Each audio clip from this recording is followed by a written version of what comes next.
साथियों नमस्कार। साथियों आज की वीडियो में बात करेंगे सस्ती खेती के बारे में। सस्ती खेती में हमारे पास में क्या विकल्प हैं, क्योंकि अभी मौजूदा समय में गेहूं की फसल बढ़ रही है और गेहूं की फसल में हम क्या क्या सस्ता खाद लगा सकते हैं जिससे कि हमें ज़्यादा खादों की ज़रूरत ना पड़े और सस्ते में हमारी फसल भी अच्छी उत्पादन देने में सक्षम हो सके। साथियों अभी जो लंबी पैदावार वाली किस्में हैं या लंबे उत्पादन देने वाली किस्में हैं जिनमें कि DVW 303 अगेती वेराइटियां हैं, ये किस्में ऐसी हैं कि जिनमें बहुत ज़्यादा खादों की ज़रूरत होती है। किसान साथियों ने जो कि एक बिल्कुल माइंड मेकअप किया हुआ है पहले से कि हमें पहले पानी पर और दूसरे पानी पर जो भी यूरिया खाद देना है उसे देखकर हम फ्री कर दें, लेकिन अभी फसलों का विकास बहुत लंबे समय तक होता रहता है। इसके लिए हमें और भी ज़्यादा खादों की ज़रूरत पड़ती है और समय के साथ में हमें इन खादों को आगे तक बढ़ाना भी पड़ता है। आप ये भली भांति जानते हो। साथियों इस अवस्था में अगर हम इस स्थिति में अगर हम खादों को इसी तरीके से लगाते रहें तो ये खाद हमारी बहुत बड़े स्तर पर लागत को बढ़ा देंगे। इससे बचाव के लिए हमारे पास में कुछ ऐसे विकल्प हैं जिनका चुनाव करके हम अच्छे रिजल्ट ले सकते हैं। इसके पीछे हमें 2 से 3 खादों को इस टाइप से शेड्यूल करना होगा जिनको अगर हम ज़्यादा मात्रा में या ज़्यादा बार भी लगाएं तो हमें ज़्यादा यहाँ पर नुकसान ना झेलना पड़े। साथियों यहाँ पर मैं आपको खादों के बारे में कुछ ऐसे शेड्यूल बताने जा रहा हूँ जिसमें कि आप कम मात्रा में खाद लगाकर अपने खेतों में अच्छे उत्पादन ले सकते हैं। सबसे पहले खाद में अगर मानो हम स्प्रे के माध्यम से 18 दिन पर एक स्प्रे देते हैं तो यहाँ पर मात्र 500 ग्राम यूरिया खाद के साथ में 600 ग्राम या 500 ग्राम ह्यूमिक एसिड मिला के स्प्रे करने से हमें अच्छा रिजल्ट मिल जाता है। साथियों अगर हम पानी लगाने के लिए जाते हैं उस समय पर अगर बुरकाव के माध्यम से खाद देना है तो यहाँ पर 35 किलोग्राम यूरिया देना होगा, 10 किलोग्राम सागरिका और 1 किलोग्राम ह्यूमिक एसिड देना होगा। लेकिन अगर हम यहीं पर एक ड्रम में टंकी लगाकर टोटी लगाकर उसे पानी के साथ में चलाएं तो यहाँ पर यूरिया खाद मात्र 6 किलोग्राम देना होगा, उसके साथ में सागरिका मात्र 3 किलोग्राम और ह्यूमिक एसिड मात्र 500 ग्राम में ही बहुत अच्छे रिजल्ट हमें देखने को मिलेंगे। साथियों यहाँ पर जिन किसान भाइयों के खेतों में पानी भर जाता है या पानी लगने के बाद में उनके खेत में पीला पत्ता पड़ जाता है या पौधों में थोड़ा सा पीलापन आता है, उन किसान साथियों को यहाँ पर 600 ग्राम प्रति एकड़ के हिसाब से नीला थोथा को भी घोल कर पानी के साथ में चलाना होगा। साथियों इस टाइप से पहले पानी पर हम ये खाद अगर लगा देते हैं तो इससे हमारे पौधे में फुटाव भी बहुत अच्छा होगा और बढ़वार भी अच्छी रहेगी। साथियों बहुत सारे किसान साथी यहाँ पर पूछना चाहते हैं कि क्या पहले पानी के बाद में भी हमें दूसरे पानी और पहले पानी के बीच में कोई खाद लगाना चाहिए। यहाँ पर आप मात्र खरपतवार का जर्मिनेशन पर ध्यान दें। अगर खरपतवार आपका अच्छे से जर्मिनेट हो गया है तो आप खरपतवार खत्म करने वाली जो स्प्रे हैं वो कर सकते हैं। साथियों यहाँ चौड़े पत्ते और पतली पत्ती के जो खरपतवार नाशक हैं उनका उपयोग करके आप यहाँ पर अपने खरपतवार को खत्म कर लें, बाकी ज़्यादा कुछ करने की ज़रूरत नहीं पड़ती।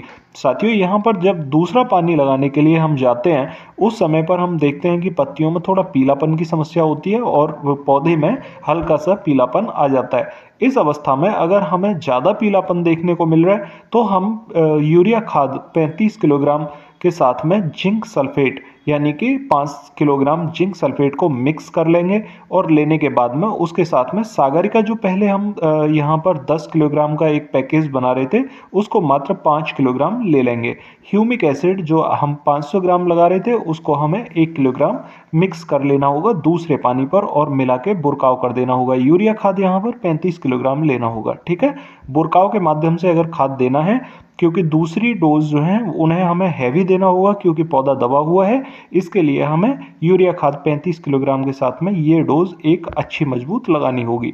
उसके बाद में हमें जो तीसरा पानी लगाना है, तीसरे पानी तक हमें कुछ भी करने की ज़रूरत यहाँ पर नहीं पड़ती और यूरिया खाद 6 किलोग्राम प्रति एकड़ के हिसाब से लेके उसमें हमें हरा कशिश यानी कि 3 किलोग्राम हरा कशिश को पानी के साथ ही घोल बना लेना है और घोल बनाने के बाद में हम यहाँ पर चूना 3 किलोग्राम चूना को भी पानी के साथ में घोल बना लेंगे और घोल बना के अपने खेत में पानी के साथ चला देंगे। ये तीसरे पानी पर अगर ये काम कर लेते हैं तो इससे हमारे गेहूं की जो गांठें बनेंगी वो मजबूत रहेंगी, पौधे का तना मजबूत रहेगा और इससे हमें बहुत अच्छे रिजल्ट देखने को मिलेंगे। साथियों चौथे पानी की अगर मैं बात करूं तो चौथे पानी पर 6 किलोग्राम यूरिया खाद के साथ में 2 से 3 किलोग्राम सल्फर WDG 90% वाली हमें मिक्स करनी है, पानी के साथ घोल बना लेना है और उसमें पोटास 0050 के 2 पैकेट हम मिक्स कर लेंगे। और मिक्स करने के बाद में बोरॉन भी यहाँ पर 250 ग्राम हम पानी के साथ मिक्स कर लेंगे। मिक्स करके घोल बना के पानी के साथ में ये प्रोसेस पूरा कर देंगे, पानी के साथ चला देंगे। चौथा पानी लगने के बाद में फिर हमें पांचवें पानी पर कुछ भी लगाने की ज़रूरत नहीं होती और हमारा गेहूं सही सलामत पक जाता है। इसमें बहुत सारे किसान साथी कहते हैं कि हम पहले पानी पर ही सारा खाद लगा देते हैं, लेकिन अगर खाद को हम लंबी अवधि वाली किस्मों में लगाते हैं पहले पानी पर, तो आगे उनकी बढ़वार फिर इतनी ज़्यादा नहीं होती, क्योंकि उन्हें खाद की बहुत ज़्यादा ज़रूरत होती है। साइंटिस्ट भी यहाँ पर सजेस्ट करते हैं कि हमें लगभग 1.5 गुना खाद अपनी फसल में देना होगा। अगर हम यहाँ पर 4 पानी तक हर पानी पर कुछ मात्रा में खाद दे देंगे तो पौधे को समान मात्रा में समान रूप से खाद मिलता रहेगा और वो आगे ग्रोथ करता रहेगा। और कम मात्रा में यूरिया खाद पानी के साथ में लगने के कारण पौधे की ग्रोथ भी उतनी ज़्यादा नहीं होगी, जिससे कि फसलों का गिरना भी मुमकिन नहीं हो पाएगा और हमें अच्छे रिजल्ट यहाँ पर देखने को मिलेंगे।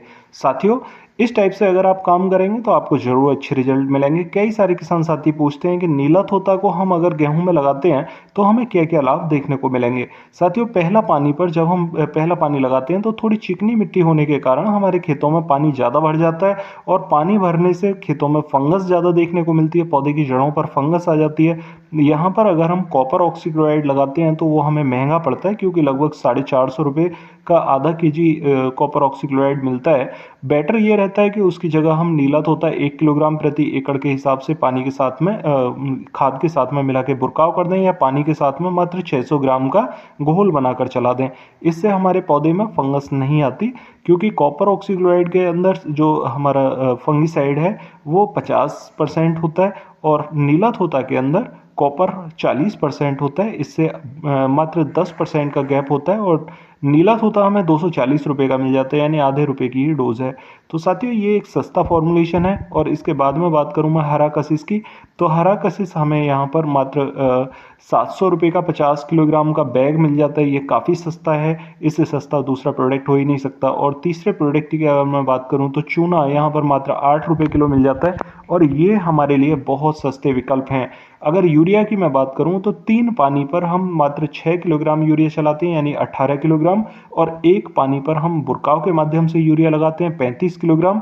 तो यहाँ पर बहुत कम यूरिया में हम अपनी फसल को अच्छा पका सकते हैं और अच्छा उत्पादन ले सकते हैं। साथियों, आशा करता हूँ आप मेरी बात समझ पाए होंगे। इस टाइप से लगा के प्रैक्टिकल ज़रूर करके देखेंगे और अगर चैनल पर नए आए हैं तो चैनल को सब्सक्राइब ज़रूर कर लें, ताकि आपको नई वीडियोज़ का नोटिफिकेशन सबसे पहले मिल सके। तो मिलते हैं फिर अगली वीडियो में, तब तक के लिए नमस्कार किसान साथियों।